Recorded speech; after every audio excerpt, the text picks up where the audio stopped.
Baik. Bismillahirrahmanirrahim. Assalamualaikum warahmatullahi wabarakatuh.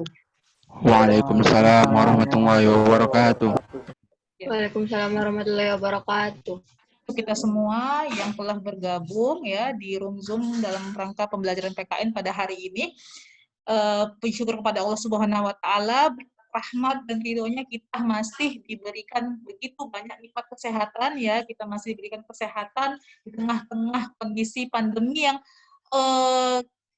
kalau dilihat yang semakin meningkat ya kasusnya di Indonesia, tapi alhamdulillah kita masih diberikan kesehatan sehingga kita bisa bertemu lagi. Ini pertemuan kita pertama ya, karena di hari Senin kemarin kita belum melakukan pembelajaran ya. Jadi ini pertemuan pertama kita ya untuk kalian ya di kelas 12 ini, di semester ganjil ini. Jadi harapan saya untuk kalian semua sebelum kita melakukan pembelajaran untuk depannya, saya harapkan kalian semua agar lebih aktif ya, lebih berpartisipasi lagi, apalagi ini kalian sudah kelas 12 ya nak ya, jadi nggak ada alasan lagi untuk kalian bermain-main, males-malesan, nanti kalian akan ketinggalan, karena di kelas 12 ini nanti kalian akan banyak mengikuti persiapan ujian. Jadi untuk kefokusan kalian untuk mengikuti pembelajaran ya untuk materi-materi itu sebenarnya hanya 10% karena nanti akan terbagi fokus kalian itu untuk ujian. Jadi jangan ada kata lagi bermain-main. Dan saya ingatkan khususnya untuk pembelajaran PKN, kalian harus mengerjakan tugas-tugas ya dari saya di akun psikologi. Kalau memang ada kendala, contoh misalnya karena fasilitasnya tidak ada atau misalnya karena sinyal jaringan, harap konfirmasi di awal. Jadi jangan nanti ketika pembelajaran kita sudah selesai, akhir semester, baru konfirmasi. Ini ternyata saya sinyalnya seperti ini, makanya saya nggak bisa ngerjakan tugas. Jangan. Jadi komunikasikan dari sekarang. Kalian punya WhatsApp saya kan, nomor WA saya pribadi, kalian konfirmasi saya secara pribadi. Karena memang nanti guru mapel itu akan memberikan laporan nilainya ke wali kelas masing-masing. Jadi kalian bisa melihat di situ kalau memang kalian tugas kalian kosong karena kekhilafan dari kami yang belum merekap, misalnya kami sudah merekap, kalian baru mengerjakan, harap konfirmasi secepatnya, jangan menunggu sampai akhir semester, nanti aja lah, nanti kan bulan depan bisa sekalian, jangan menunda-nunda pekerjaan di kelas 12 ini. Oke anak ya? Baik, langsung saja, selamat suruhnya, terima kasih, selamat naik ke kelas 12. Ya, jadi saya akan share screen terlebih dahulu ya.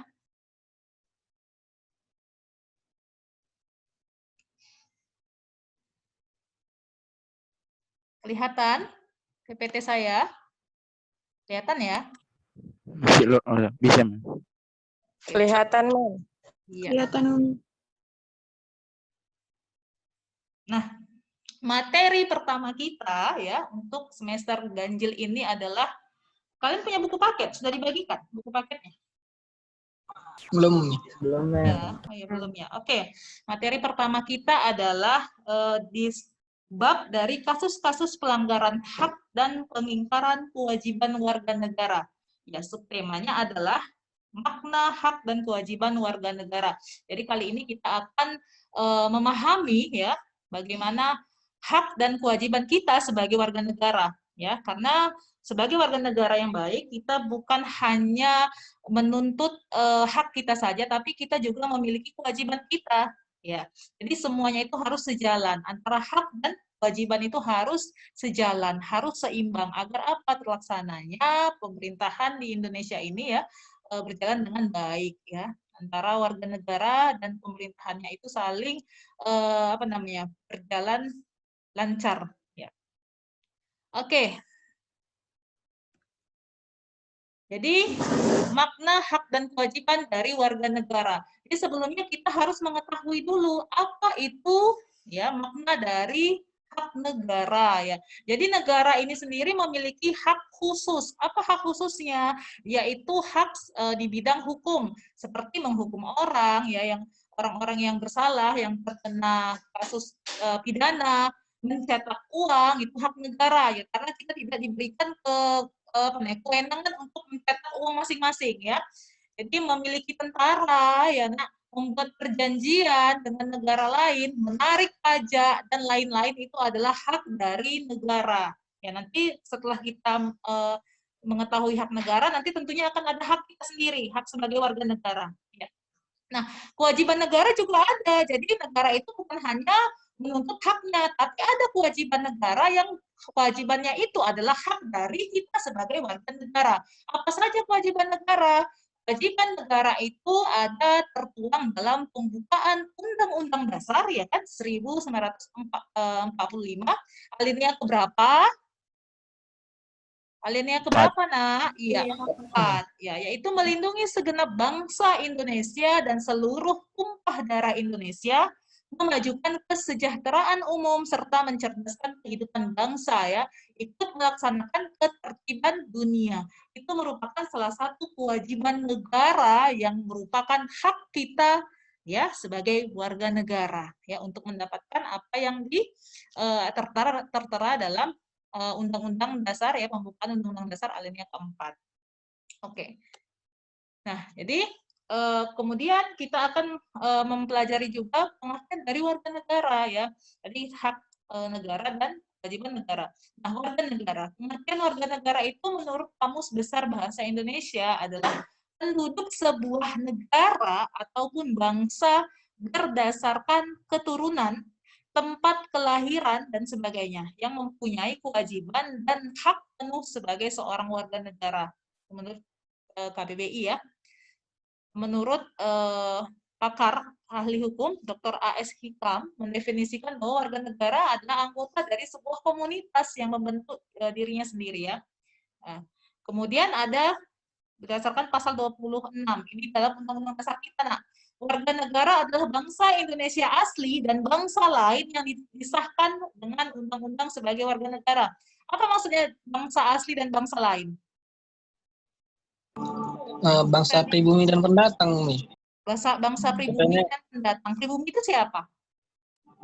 Warga asli Indonesia. Iya, termasuk lagi kita ya kan? Nenek moyang kita ya, kita otomatis tanpa ada proses naturalisasi ataupun pengajuan permintaan kewarganegaraan, kita sudah otomatis menjadi warga negara Indonesia. Karena kita apa? Asli dari pribumi. Iya. Kalau bangsa lain berarti Cina. orang-orang yang orang asing yang dia menjadi warga negara Indonesia atas kemauannya sendiri ya kan. Berdasarkan apa? Berdasarkan Undang-Undang Kewarganegaraan nomor 12 tahun 2006. Nanti kita bahas selanjutnya. Oke.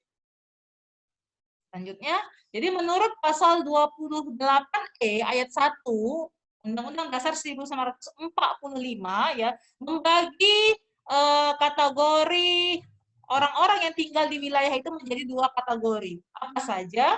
Yang pertama ada warga negara dan penduduk, ya kan? Kalau warga negara adalah warga negara ini berarti orang-orang yang berhak memiliki hak dan kewajibannya di Indonesia, di negara kita. Yaitu orang-orang bangsa Indonesia asli dan orang-orang bangsa lain yang disahkan dengan undang-undang sebagai warga negara. Undang-undangnya undang-undang berapa nih? Undang-undang nomor 12 tahun 2006 tentang kewarganegaraan. Jadi dijelaskan di dalam undang-undang itu secara rinci, walaupun dalam pasal dalam undang-undang dasar kita 1945 ya sudah ada dijelaskan di dalam pasal 28E, tapi untuk undang-undang kewarganegaraan secara khusus dibahas lagi dalam Undang-Undang Nomor 12 Tahun 2006 tentang kewarganegaraan. Nanti akan untuk materi itu akan ada lebih khusus lagi materi itu ya. Nah, jadi ini secara umumnya saja dibagi atas warga negara dan penduduk. Nah, kalau penduduk itu siapa? Berarti orang-orang asing yang tinggal dalam negara yang sifatnya sementara. Siapa contohnya, Nak? Kalau penduduk, contohnya? Turis. Apa? Turis. Iya, para wisatawan yang datang dari luar ke dalam negeri. Ataupun misalnya siapa? Pekerja, ya kan? TKA, ya kan? Tenaga kerja asing, ya kan, Nak? Iya, jadi orang-orang yang sifatnya hanya sementara. Ya, dia harus melakukan surat izin tertentu ya di kantor imigrasi agar bisa menetap di wilayah kita. Jadi mereka tidak memiliki hak dan kewajiban sebagai warga negara. Ya, jadi itu perbedaan antara warga negara dengan penduduk. Kalau warga negara ada hak dan kewajiban warga negaranya, sedangkan penduduk tidak ada. Tapi harus mematuhi penuh hukum yang berlaku di negara tempat dia tinggal. Itu dia. Oke, lanjut. Nah, asas kewarganegaraan. Jadi setelah kita membahas tentang negara, kewajiban negara, warga negara ya. Nah, tentunya untuk menjadi seorang warga negara, kita juga harus mengetahui asas kewarganegaraan. Jadi asas kewarganegaraan itu diperlukan untuk mengatur sebuah status kewarganegaraan seseorang. Itu dia. Nah, statusnya supaya apa? Agar kita tahu bahwa orang itu memang benar-benar menjadi warga negara di sebuah negara itu atau tidak. Apakah dia layak untuk mendapatkan hak dan kewajibannya sebagai warga negara atau tidak? Itu dia. Jadi ketentuan tentang status kewarganegaraan itu diatur dalam peraturan perundang-undangan. Ini dia tadi ya. Undang-undang yang saya sebutkan, Undang-Undang Nomor 12 Tahun 2006 ya. Jadi dikenal dengan dua pedoman, yaitu asas kewarganegaraan umum dan asas kewarganegaraan khusus. Nah, apa itu asas kewarganegaraan umum? Jadi asas kewarganegaraan umum di Indonesia itu ada 4, ya. Setelah diberlakukannya Undang-Undang Nomor 12 Tahun 2006 tadi. Kalau secara umum di seluruh dunia, ya, pengaturan tentang kewarganegaraan itu awalnya hanya 2 asas ini saja, Nak. Ini selalu kalian kita dengar ya, di kelas 10 juga sudah dibahas ya, mungkin di SMP juga kalian sudah mempelajari ini, tentang asas kewarganegaraan. Ya, karena materi PKN sebenarnya itu saja, karena diulang-ulang terus, supaya kalian lebih ingat, ya kan, dan lebih paham tentang NKRI, itu dia. Jadi, secara umum, hanya ada 2 sebenarnya asas kewarganegaraan. Asas kewarganegaraan ius soli dan asas kewarganegaraan ius sanguinis. Kalau ius soli berdasarkan tempat kelahiran, ya, kalau asas ius sanguinis berdasarkan darah keturunan, ya kan. Nah, namun dalam undang-undang kita ya merevisi dari undang-undang kewarganegaraan sebelumnya, ditambahilah 2 asas lagi, asas kewarganegaraan tunggal dan asas kewarganegaraan ganda terbatas. Nah, nanti ada khusus materi tentang warganegaraan. Kita nggak usah bahas dulu ya, Nak. Terlalu panjang, nanti nggak dapat materi selanjutnya karena agak yang materi ini juga lebih banyak ya. Dan banyak. Jadi asas kelahiran ius soli. Ius soli itu berasal dari bahasa Latin ya, ius sanguinis. Artinya dia berdasarkan tempat di mana seseorang itu dilahirkan. Jadi contohnya apabila ada seseorang dilahirkan di Amerika Serikat, maka ia dapat menjadi warga negara di sana. Karena setiap negara pasti dia menentukan asas kewarganegaraannya, baik itu ius soli kah atau ius sanguinis, itu ya secara umum. Tapi di Indonesia kita tambahi jadi 4 asas dia. Itu dia. Nah, kalau asas ius sanguinis berdasarkan apa? Berdasarkan apa, Nak? Keturunan. Keturunan ataupun darah dari kedua orang tuanya. Contohnya seseorang yang lahir di Indonesia namun orang tuanya berkewarganegaraan Jepang, maka ia akan mendapatkan status kewarganegaraan dari orang tuanya, yaitu warga negara Jepang. Itu dia. Ya, ini ada asas kewarganegaraan tunggal. Jadi asas kewarganegaraan tunggal ataupun asas kewarganegaraan ganda terbatas ini, kenapa ditambahi ya di undang-undang kita, di undang-undang kewarganegaraan kita. Kenapa? Melihat kondisi, jadi kan perkembangan undang-undang itu melihat kondisi kita, banyak warga negara kita yang menikah dengan warga negara asing, ya, sehingga diperlukan adanya asas ini, yaitu asas kewarganegaraan tunggal untuk menentukan satu warganegara satu orang saja, dan asas kewarganegaraan ganda terbatas. Artinya ketika anak mencapai 18 tahun, dia baru boleh memilih kewarganegaraan mana. Sebelum 18 tahun, dia bisa memiliki 2 kewarganegaraan. Kewarganegaraan ibu ataupun kewarganegaraan ayahnya. Itu dia. Jadi, nanti ini akan anak bisa memilih dengan adanya 2 asas tambahan ini. Ya. Nah, jadi status kewarganegaraan itu juga bisa terjadi akibat adanya asas kewarganegaraan tadi. Apa saja? Bisa status kewarganegaraan itu bisa apatride, bipatride, dan multipatride. Apatride adalah seseorang yang tidak memiliki status kewarganegaraan sama sekali. Nah, bagaimana ini bisa terjadi? Ya, contoh misalnya warga negara Cina. Bukan Cina. Cina itu, bukan Cina ya, Amerika dulu. Kalau Cina nanti di apatrida dia masalahnya. Kenapa bisa seseorang itu apatrida? Negara Amerika, dia menganut asas ius soli, ya. Kalau kita searching negara Amerika menganut asas ius soli. Nah, ius soli adalah berdasarkan apa, Nak? Tempat Kelahiran. Iya, tempat kelahiran. Ketika warga negara Amerika misalnya pergi ke negara Cina, Cina itu adalah menganut asas ius sanguinis berdasarkan darah keturunan. Makanya warga Cina dimanapun dia berada, dia ya diakui menjadi warga negara tempat asalnya. Ya. Ketika warga negara Amerika melahirkan anaknya di negara Cina ataupun di negara lain yang menganut asas ius sanguinis, ya kan, otomatis anak tersebut tidak terakui karena negara asalnya adalah tempat kelahiran. Dia tidak lahir di Amerika, tapi lahir misalnya di negara yang menganut asas ius sanguinis berdasarkan darah keturunan, maka anak akan mendapatkan masalah status kewarganegaraan apatride. Bisa dipahami? Bisa? Bisa ya? Nah, kalau bipatride, bi artinya apa, Nak? Dua kewarganegaraan, ya kan? Patride kewarganegaraan. Jadi dua ataupun ganda kewarganegaraan. Bagaimana kebalikannya? Jika negara ya dengan negara tersebut menganut asas ius sanguinis, ya, pergi misalnya ke sebuah negara dan melahirkan anaknya di negara yang menganut asas ius soli, maka ya kan anak tersebut juga diakui di tempat di mana ia dilahirkan, ya, karena asas apa tadi ius soli, tempat dia dilahirkan, dan warga negara yang melahirkan anaknya itu adalah negara yang berasal dari ius sanguinis.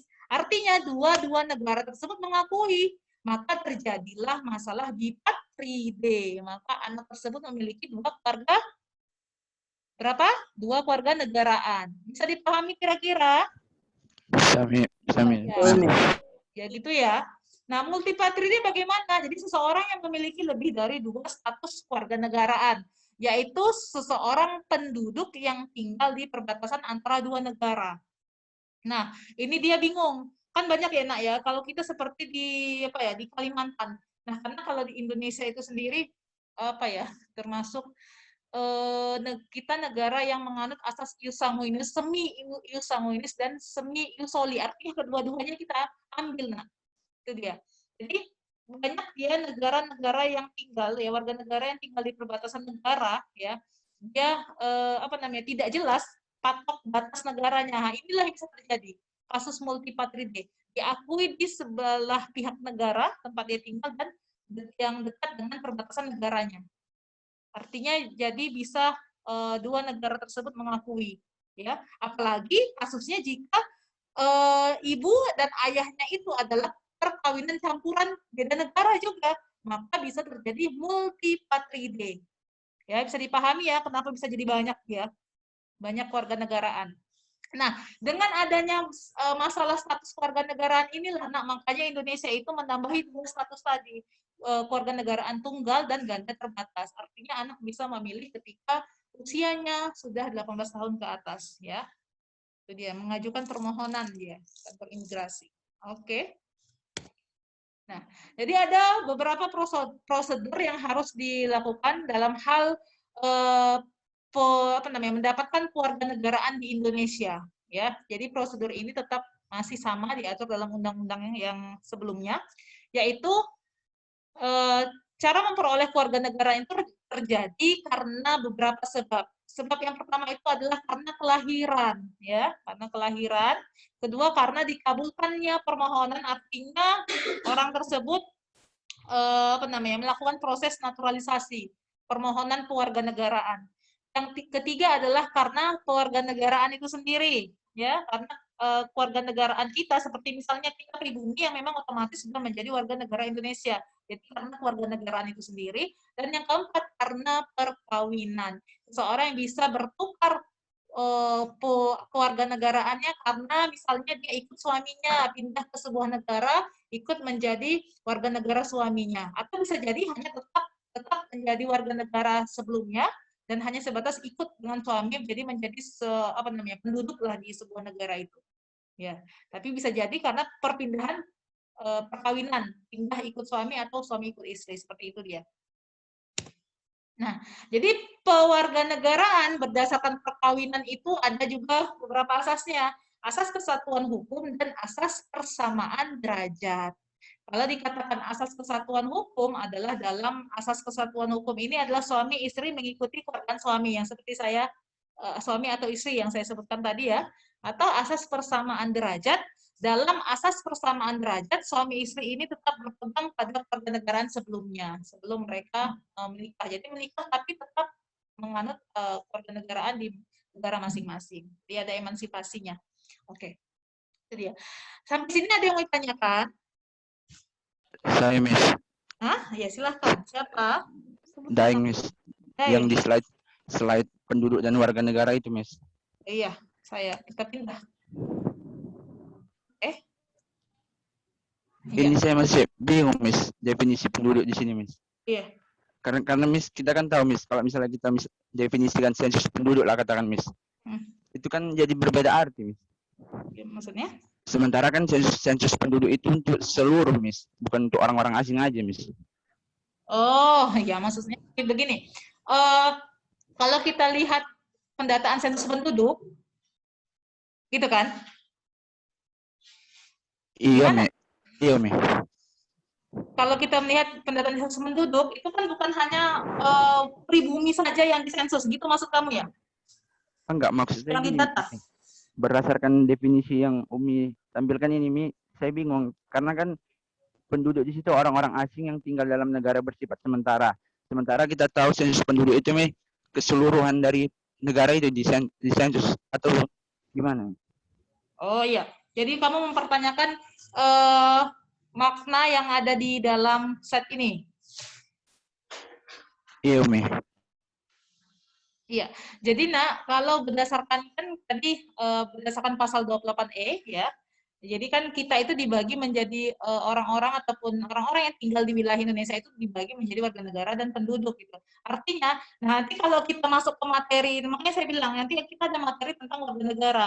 Kalau di materi tentang warga negara ini kan berdasarkan pasal 28E, berdasarkan undang-undang kewarganegaraan ya, nanti akan dibagi lagi warga negara dan bukan warga negara, penduduk dan bukan penduduk. Ini saya ambil secara umum berdasarkan pasal 28E ayat 1 bahwasanya orang-orang yang tinggal dalam sebuah negara itu dibagi menjadi dua. Artinya, untuk apa membedakan kita, bagaimana seseorang itu, orang itu tahu kita, dia memiliki hak dan kewajibannya tidak sebagai warga negara. Makanya dibagi. Jadi warga negara itu orang-orang asli dan orang-orang bangsa asing yang telah disahkan sebagai warga negara dan yang tidak memiliki hak dan kewajiban itu dibagi menjadi penduduk. Artinya apa? Penduduk itu bisa wisatawan, ya kan, bisa warga tenaga kerja asing yang tetap di Indonesia. Nah, kalau nanti kita bahas materi khusus lagi tentang warga negara itu terbagi lagi dengan penduduk dan bukan penduduk. Jadi kalau penduduk itu dia menetap dalam jangka waktu yang lama, seperti yang memang dia bekerja. Kalau bekerja kan nggak mungkin singkat gitu ya, Nak ya. Kalau non penduduk berarti apa? Turis yang hanya datang ke dalam ke sebuah negara dalam proses misalnya hanya wisata. Wisata itu kan dalam jangka waktu yang pendek. Nggak mungkin wisata itu lama-lama. Kalau dia lama berarti proses namanya bukan lagi non penduduk tapi penduduk. Gitu dia. Jadi ini hanya pembedaan makna saja supaya kita tahu sebagai warga negara kita itu berada di mana posisi kita. Itu dia. Agar kita tahu apa perbedaan antara warga negara dengan bukan warga negara. Itu perbedaannya memiliki hak dan kewajiban warga negara. Karena kan materi kita hari ini adalah membahas tentang hak dan kewajiban warga negara. Itu dia. Nah, nanti kalau jadi yang Daeng tanyakan itu kalau masalah sensus penduduk ya, kalau sensus penduduk itu dia mendata semua orang-orang yang berada dalam negara kita agar diperjelas statusnya itu di sini ngapain, apakah sebagai warga negara ya memang, atau dia hanya orang yang datang singgah untuk wisatakah atau hanya memang bekerja. Kalau bekerja akan dilihat surat-surat izinnya, apakah memang dia sesuai dengan suratnya, panjang usianya, berapa tahun dia dikontrak dikerja di sini, apakah sesuai dengan surat-surat visanya, seperti itu dia. Gimana, Daeng? Kira-kira bisa dipahami? Kenapa nggak dibedakan sensus warga negara dan sensus penduduk, Ma'am? Dapat tidak dibedakan sensus negara dengan sensus penduduk? Ya memang seperti itu dia, Nak. Apa namanya ya, kalau gini, karena warga negara itu sudah pasti penduduk gitu ya. Kalau dibedakan sensus warga negara, sensus penduduk, akan banyak sekali data itu. Karena warga negara tidak perlu lagi disensus, karena gini, warga negara itu sudah pasti penduduk yang di negara kita. Karena nanti kalau di materi warga negara, ada dia proses kehilangan kewarganegaraan. Jadi warga negara yang tidak tinggal di Indonesia selama 10 tahun berturut-turut atau 5 tahun berturut-turut ataupun 10 tahun tidak berturut-turut bisa bukan menjadi warga negara Indonesia lagi. Itu dia. Jadi warga negara Indonesia itu sudah pasti dia menetap di Indonesia kan gitu dia, menjadi penduduk. Tapi penduduk bukan bukan bisa jadi dia bukan menjadi seorang warga negara. Bisa dipahami, jadi sensusnya itu tidak mungkin dibuat 2 sensus sekaligus, ya ada sensus penduduk saja. Jadi didata semua warga negara masuk ke dalamnya, penduduk masuk ke dalamnya, bukan penduduk juga masuk ke dalamnya. Bisa dipahami? Bisa, Umi. Nah, gitu dia. Oke, baik. Oke. Nah, selanjut ke, ada lagi yang ditanyakan? Kita masuk ke slide selanjutnya tadi. Selain Daeng, ada yang mau menanyakan lagi? Berapa ini? Oke, Nak. Lanjut ya sedikit lagi. Jadi berdasarkan kewarganegaraan ya, jadi ada proses naturalisasi namanya. Proses naturalisasi ini adalah proses memohon untuk menjadi seorang warga negara di sebuah negara, ya, proses permohonan. Jadi ada 2 sistem yang dipakai, ada sistem aktif dan sistem pasif. Artinya apa? Kalau sistem aktif ini adalah sebuah proses yang biasa dilakukan, jadi warga negara itu harus memenuhi sebuah berkas-berkas ataupun dokumen untuk menjadi warga negara. Itu dia. Nah, kalau sistem pasif, dia mendapatkan kewarganegaraan itu secara otomatis diperoleh. Contohnya seperti apa? Contohnya adalah orang-orang yang telah berjasa di Indonesia, ya, berjasa di Indonesia, memberikan kebanggaan di Indonesia, ya, dia bisa mendapatkan sebuah proses kewarganegaraan itu secara otomatis diberikan oleh negara kepada seseorang tersebut. Kira-kira siapa ya? Kalau yang kita bilang kategori berjasa, biasanya. Atlet. Jadi dia nggak perlu minta permohonan, sudah dikasih aja otomatis. Tapi dia bisa menolak, bisa tidak. Nah, kalau menolak ya dia tidak mengambil kewarganegaraan itu. Kalau dia menerima, berarti dia kehilangan kewarganegaraan sebelumnya dan menjadi warganegaraan negara yang diterimanya gitu ya. Kira-kira siapa ya? Yang sering, iya benar-benar atlet ya kan. Jadi atlet itu adalah orang yang sering sekali ya membanggakan ya ataupun mengharumkan nama bangsa ya, seperti kalau kita kenal ada Gonzales ya, itu secara gampang dia mendapatkan kewarganegaraan ya, karena memang salah satunya juga sudah menikah dengan warga negara Indonesia dan dia punya itu tadi karena dia atlet, dia pernah mengharumkan nama bangsa Indonesia, jadi dipermudah prosesnya. Kalau tidak, Nak, proses itu akan sangat panjang sebenarnya. Jadi ada sistem aktif dan sistem pasif. Oke. Jadi hak dan kewajiban warga negara itu ya, selain kita memiliki hak untuk mendapatkan kewarganegaraan, bahkan warga negara asing juga bisa menjadi kewarganegaraan Indonesia dengan sebuah proses-proses tertentu ya. Jadi hak kita juga adalah sesuai tadi ya, tertera dalam Undang-Undang Dasar ya, dan kewajiban kita juga sudah ada dalam Undang-Undang Dasar alinea keempat. Jadi hak warga negara adalah sesuatu yang seharusnya diperoleh oleh warga negara setelah dia melaksanakan kewajibannya terlebih dahulu sebagai warga negara ya. Jadi harus saling berkaitan agar apa? Agar sebuah proses pemerintahan itu bisa berjalan dengan baik. Jadi jangan hanya menuntut hak kita tapi kita lupa akan kewajiban. Jangan hanya kita memberikan kewajiban tapi negara tidak memberikan hak kita sebagai warga negara. Itu dia poin pentingnya. Ya, jadi ada beberapa hak warga negara berdasarkan undang-undang. Jadi hak atas pekerjaan, hak untuk hidup. Kalau hak-hak ini nak sebenarnya ada dibahas secara khusus ya dalam Undang-Undang Dasar kita. Jadi ada bab hak asasi manusia ya. Kalau kita lihat dari pasal 28A sampai J itu membahas semua tentang hak-hak kita dalam undang-undang, ya, hak-hak kita sebagai warga negara. Oke, nak, ini ada kewajiban kita sebagai warga negara. Oke, saya rasa sampai di sini dulu karena memang waktu kita sudah habis. Ada yang mau ditanyakan? Belum kita tutup? Jelas, Umi. Jelas ya. Oke, nah, terima kasih untuk pertemuan kali ini. Nanti di minggu depan kita akan membahas tentang substansi hak dan kewajiban warga negara dalam perspektif Pancasila itu. Oke, terima kasih untuk pertemuan hari ini. Saya akhiri dengan alhamdulillahirabbil alamin. Assalamualaikum warahmatullahi wabarakatuh. Waalaikumsalam warahmatullahi wabarakatuh. Amin.